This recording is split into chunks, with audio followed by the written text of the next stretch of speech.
Congratulations, you just got your listing sold. What happens next? We're going to walk you through it right now. We've got Angela here. Her and her transaction coordination team, they're going to make your life very easy for you in this situation. So first off is, when's the home actually sold, right? So you got to have a fully executed contract, meaning everyone initialed and signed everything. If the acceptance date, we talked about this in the buyer video. If the acceptance date is before any initial or signature, it's not fully executed. You need to remedy that with either an adjustment to the contract or an addendum. Angela and her team will walk you through exactly how to do that. You want to follow their lead because sometimes there's more than one way to do something. All you need in the seller side, it's very different. You need the executed agreement of sale, any addenda that are attached. So if you have like an addendum that wasn't executed, like a price escalation or something else, you either got to cross it out and adjust it or have that signed, and a closing cost estimate. What's the seller's proceeds? It is illegal to enter into an agreement of sale without a signed closing cost estimate. And I would double check it, make sure the commission's right, the transfer tax is right, all the stuff that you want to do on the buy side.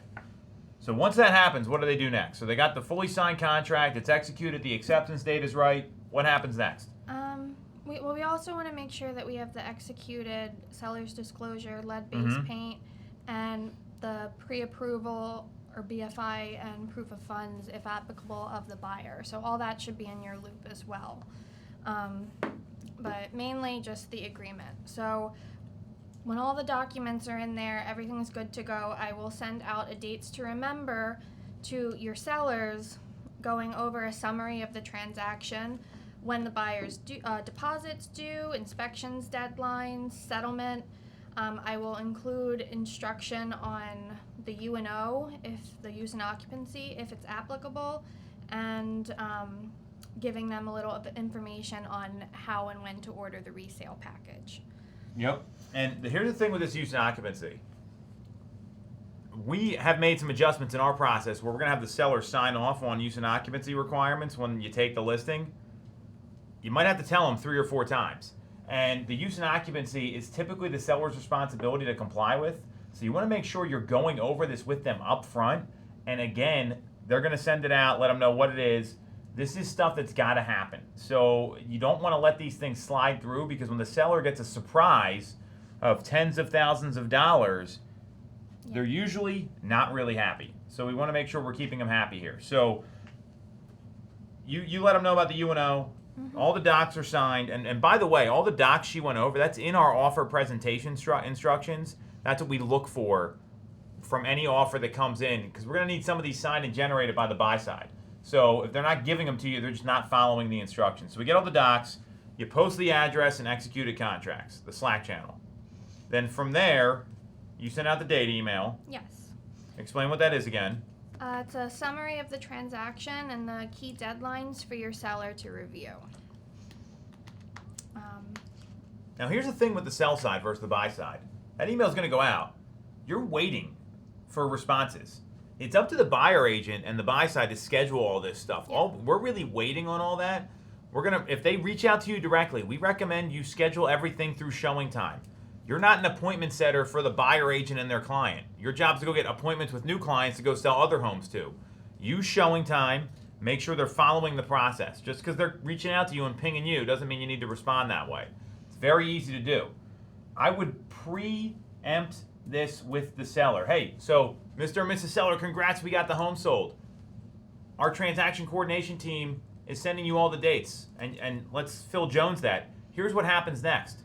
Our transaction coordination team is going to send you all the dates and deadlines. We're going to be doing a lot of waiting right now and waiting for the buy side to come to us, schedule things like inspections and appraisals and all the things that have to happen with the transaction. So here's when you're going to hear from me next. And let them know when you're going to be calling them next, because if you don't do that, people get a little antsy. They get anxious. They start calling Angela and they're asking, what's going on? What's happening? And if you do that, it's very, very effective. So I would just tell them, hey, here's what happens next. I'll call you as soon as I get something. You need me in the meantime, I'm here. But future pace them a little bit. Yeah. There's honestly not as much to do for you guys on the listing side. It's very support staff heavy, and we'll do most of the heavy lifting for you. So once the dates email goes out and we send all the information over to your seller, we will also send an introductory email to the buyer agent summarizing the transaction details and deadlines and requesting the title contact. Again, there's not much you need to do as far as deadlines. It's on the buyer agent to meet them.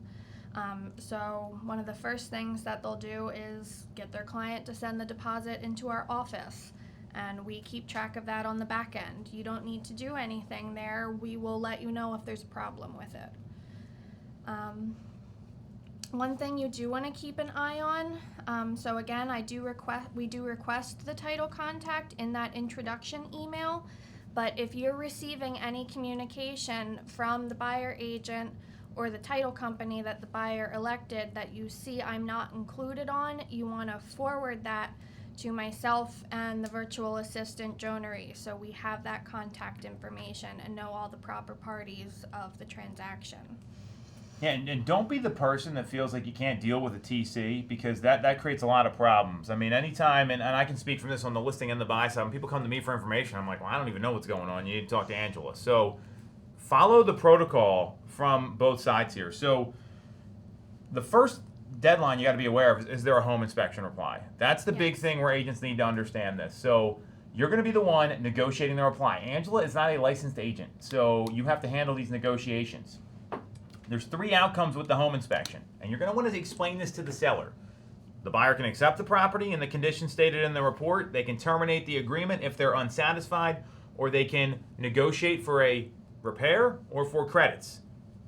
Those are the 3 options, and the seller is not required to do anything. A lot of sellers say, well, I don't want to do anything. I want to sell it as is. The agreement of sale already says that. I don't know the section. I believe it's on like page 10, where it says the property sold in its current condition subject to inspection contingencies. There's no obligation for the seller to do anything in the contract. Now, there's things they should do, like a use and occupancy repair, because they're going to have to deal with it anyway. There is no obligation for the seller whatsoever. And you want to let them know that if they're going to start questioning you. That's one of the most common things that comes up. The inspection reply comes in. There's going to be a date that's in there. It's typically 10 or 15 days after the execution. Angela will know it. And as a bonus hack here, I'd be putting all these deadlines in my calendar and in Boomtown like we talked about on the buy side. She's going to copy on this stuff, or her team is. When you get that reply, that does not start the negotiation period automatically. The 10 days fully goes through the 10 days. So if the deadline's the 10th for them to send their reply through, and you get it on the 7th, it doesn't move things up. You got until the end of the initial period, when there's a 5-day negotiating window. At no point during that time can anyone terminate the agreement. Once the buyer sends the written corrective proposal, this is what the agreement of sale says, the seller has the ability to agree to that, and they're moving forward. That's what the contract says. So they can't just walk away and terminate the agreement. That's why they wrote it that way, because this would happen a lot. If people didn't respond in like 10 minutes, they say, oh, we changed our mind, we're out. It's, unreasonable expectations there. So it's important to know on the listing side. After the initial period and the 5-day negotiating window, and be careful to read these contracts, because some people will change these deadlines. There's 2 days afterwards for the buyer to decide if they want to move ahead or not. So effectively, you've got a 17 to 22 day period where you can deal with the inspection. That's how long it's going to take to really understand if you have a deal or not. And anything that's agreed to, repairs and or credits, and credit really is a seller's assist.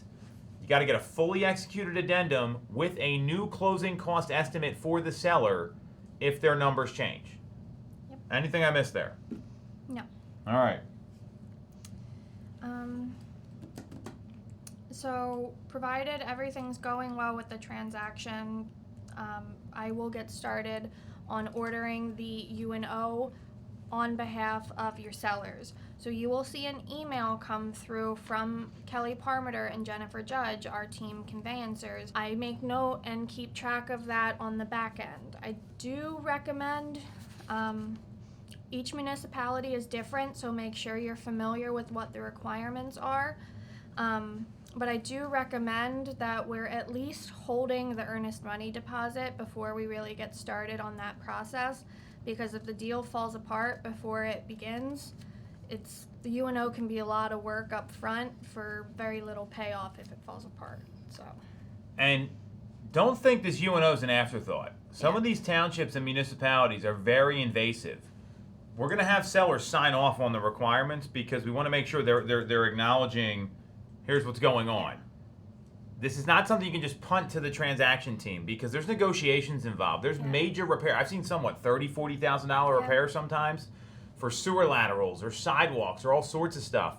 So you want to know how to navigate this because the seller doesn't automatically have to do this. Now, I would recommend you tell the seller up front, hey, this is how it normally works, and we're going to have to deal with this no matter what, rather than, oh, we can negotiate this, because most buyers will not be compliant with that. Yeah. We're coming at when we're filming this video, it's 2023, right? So we're coming out of this unicorn market where that may happen a little bit. That used to never happen at all before 2020. So prepare them up front. We'll get them to sign off on it, and don't meet the inspector there. Dump that on the seller. You don't need to be going out to these homes and meeting these inspectors.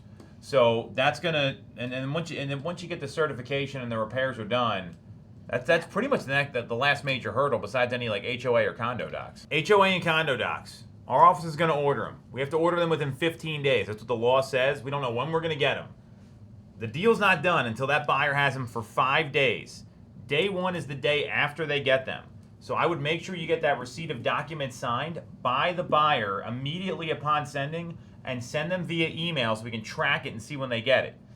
So with the resale package, again, Kelly and Jen will send out an email pretty early on in the transaction of what we need to do to order them. I would say most associations accept credit card payments now. There are still a few out there that only accept checks. But once we will handle sending that to your sellers on your behalf with instruction on how to get the payment information over to Kelly and Jen. That is not a payment that we make on behalf of the sellers. Your sellers do need to pay that for themselves up front. And then once they're ordered, Kelly and Jen will handle it from there and make sure that they're distributed to the buyer agent. You will see the email come through. So once you see that come through, that's when you want to reach out to the buyer agent and ask for that receipt of docs that Tom just talked about. So we got through the inspection, we got through use and occupancy, we've gotten through HOA and condo docs. There's two more things we need to be aware of. One is the mortgage commitment, and there's a deadline that, again, Angela's going to send this out to you. I'd be putting this in your calendar and in Boomtown to remind yourselves. The mortgage commitment. Here's what the mortgage commitment says, and we talked about this on the buy side. If the seller does not receive the mortgage commitment by the date in the contract, then the seller may terminate the agreement if there's any unusual conditions there or if they don't get it at all. So this date is really important. Unusual conditions are an appraisal. Now you can accept a conditional commitment, and then the buyer has 7 days to remove those conditions. So you get it today. Today's the 23rd. They don't remove those conditions by the 30th. The seller can then go ahead and terminate the agreement, and the buyer gets their money back. The flip side of this is if they don't send the commitment at all, the seller can terminate. You want to review this thing. This is not a, hey, we got it, send it over, that's it. You want to look at it and see if there's anything unusual on there. Normal conditions are verification of employment, verification of assets, updated bank statements. Appraisal is an unusual one. If there's a home to sell you didn't know about or anything weird on there or you don't understand, get the sales management team involved, because we're going to navigate it through this with you, because there's real ramifications if these deals don't move ahead. So that's got to be delivered by then, and you want to make sure the normal conditions are there. Then there's the title commitment. Yes. So you want to explain how this usually gets delivered? So the title company that the buyer is elected to use usually send it out via email or through a secure portal. If you are receiving that and you don't see anyone included, like myself or Kelly and Jen, you want to make sure that you're forwarding it to all of us. Kelly and Jen specifically are a great resource for the title commitment, because as our team conveyancers, if there's any conditions on there that need to be cleared, they are going to work with you to assist you in clearing those for your seller. So some common things would be obtaining a mortgage payoff, if there's any liens or judgments, they will work with you on that and make sure it's clear for settlement. And you want to make sure there's nothing that's like a surprise on there. And sometimes there's things that come up that it's a judgment, but it's someone with the same name, right? They can sign an affidavit with that. But you've got to ask these questions. You've got to look at these documents. Because if we're not looking at them and then there's a big surprise later, you know who they're going to blame? You. And it's always our fault no matter what goes on. There is some responsibility here, so you want to minimize these issues. And a lot of things can be solved if you got enough time. It's the last minute stuff that usually causes problems. So, and what you're doing beforehand with title is really critical as well. You want to ask, how much do they owe on the property? You put that all in the listing contract on the second to last page. Make sure there's not any past due mortgages. There's no liens or judgments or anything like that. You want to verbally ask that and fill in the listing contract as such. That's going to help you avoid a lot of these problems. If there is like a foreclosure or something else going on, we want to get ahead of it, not be playing catch up when everyone's trying to move and paint the house and move in a 7 or 10 day period. Yeah. So title comes back clear, mortgage commitment comes back okay. Here's the last thing you need to inform your sellers about. At the time of the final walkthrough, the property's got to be free and clear of debris and broom swept. So they can't have a bunch of shit in the house, right? And like I'm talking, and if it can't be attached. So free and clear of debris is stuff people don't want. Broom swept. If someone says the house wasn't properly cleaned and it's broom swept, it's kind of a jerk move to do that as a seller, but it's acceptable in the agreement. You want to tell them it needs to be free and clear of debris at the time of the final walkthrough and broom swept. The stuff has got to be out of there. We tell them that in the email. Yes. You want to reiterate that. If the seller wants you to start selling furniture, don't do it. We don't sell furniture here. We sell houses. And the reason I say that is this can really complicate the transaction. So normally what we recommend is that after you get through the inspections and the big hurdles, put the buyer and seller in touch and see if they want to work out something there. That usually works out pretty well. Yeah. You also want to make sure that they're not taking permanent fixtures. Light fixtures, like the oven, I mean, you name it. I've seen people take shower heads before. Anything fixed to the property is going to be included. I know we've talked about this before. We just want to reiterate this. And then once that happens, and here's the other thing I'd future pace, no seller should ever come to settlement, in my opinion. It's a waste of time. You sit there, you make a bunch of small talk, you got to drive to God knows where the other title company is. It could be in like Bluebell or up in Bucks County or in Philadelphia or far from where you live. It doesn't really matter. What I recommend, we did this for you. We actually changed the market about this because people used to get upset with us that I wouldn't go to settlements. And they said, you have to be here. And I said, well, where does it say that in the agreement of sale? I didn't read that section because you don't. It's one of those things where people do things a certain way because they've always been done that way, and it screws up your seller's day. So there's a lot of reasons not to go to this. To let you focus on your business most importantly. So what we recommend is getting the deed package filled out. And that's going to be all the documents they need. You've got to be available at the time of settlement by phone to review the settlement sheet and sign off. That's really the expectation. So be in the office here by a scanner. If you have a scanner at your house, that's fine too. It doesn't really matter. You need to be able to sign off on the sheet as the agent for the seller, and you want to review the settlement sheet. This is something that's really important as well. Anything else about the deed package they should be aware of? I mean, that's something that we as support staff will check in with you on and request on your behalf, and we will send it to the seller with instructions on how to complete it. Unfortunately, they are kind of unique to the title company that generates them. So if your seller comes back with a bunch of questions regarding it, it's best to just send them directly to title to have them answer the questions and guide them through how to properly complete the paperwork.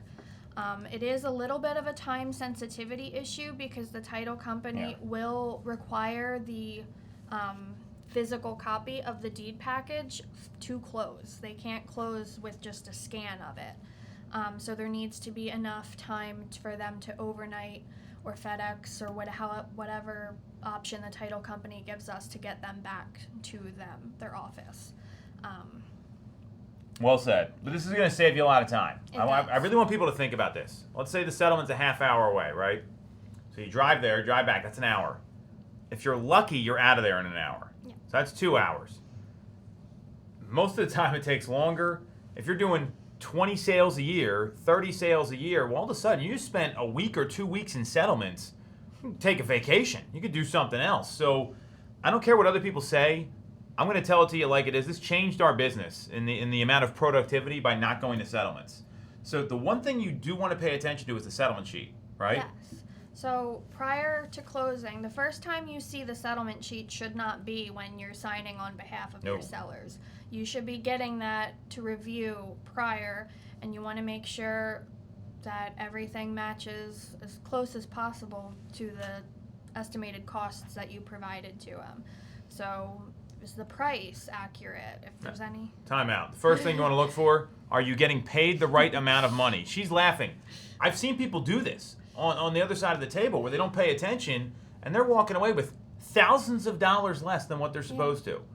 That comes out of your pocket. That's not something we're going to do. That's your responsibility. After the commission, you want to look for the conveyancing fee, whatever that number is. Make sure that's getting paid because that also comes out of your pocket if it's not on there. And we're here to earn money, not lose money, right? So that's the first two things I look for. And then you can go through and look at the seller side. The seller side's pretty easy to review. Yeah. Is the price right? Is there any assist on there? Notary fees, all that stuff. There's not a lot of charges on there on the sell side. You want to be prepped to explain it, send it to your client, walk them through it. Make sure the commission and the conveyancing fee are right on there. I cannot stress this enough. You want to make sure too, our conveyancer will send out a fee sheet to the title company, but sometimes things still get lost. So like if there's They make mistakes. If there's a UNO charge, you want to make sure that charge for your seller is accurate too, and they're not being overcharged or undercharged, and everyone's being reimbursed properly. So once this all happens, right, we get done. The seller agrees. They should be getting their money wired to them. That's what I would recommend. I mean, if they want to pick up check, they can. If they want to drive, that's fine. Don't become a check courier. That's not what we're paid to do. This stuff happens all the time. Yeah. She keeps laughing, but it takes up time out of your day. We're here to sell a house. We're not their personal assistant. So the last thing you want to think about here is, when am I asking for the Google review? And we can send them the link. It's reviewtool.com. It auto-populates on Google. I'd be asking for this like before the final walkthrough or when you get through some tough negotiations, high points in the transaction. It's way more effective. Ange and her team are going to constantly send out reminders about this. We usually get the reviews written when you ask for them as an agent. And then you can walk into your next listing appointment or your next buyer consult and say, hey, here's a bunch of reviews from my clients. I'm helping them like I can help you, whatever that looks like. So that's number one. And secondly, don't be afraid to ask for referrals. Who do you know that's looking to sell in the neighborhood? Who do you know that's thinking about making a move? Because I'd love to help them just like I helped you. Hopefully you're happy with everything. Thank you for the business. That's how you want to end this whole thing. Anything else we missed? One thing that would be helpful to request is if you don't already have it, get their forwarding address. Great point. Send them notes on their birthday. Well, we will do that for you as a team. So when you get their forwarding address, they get 17 pieces of mail a year. They get a birthday card. They get an anniversary card. So they're thinking of you. And remember, when you get referrals from people, there's no referral fees involved. You make more money. That's kind of the whole point. So let's think about the future business you can earn, and that goes for buyers and sellers. Yeah. So make sure you have their forwarding contact information so we can keep in touch and have repeat business with them or referrals. So. You're going to want to watch this a couple times to get it down. We broke down the process for you, and our team is here to help. Let's go get some listings, and let's go sell them.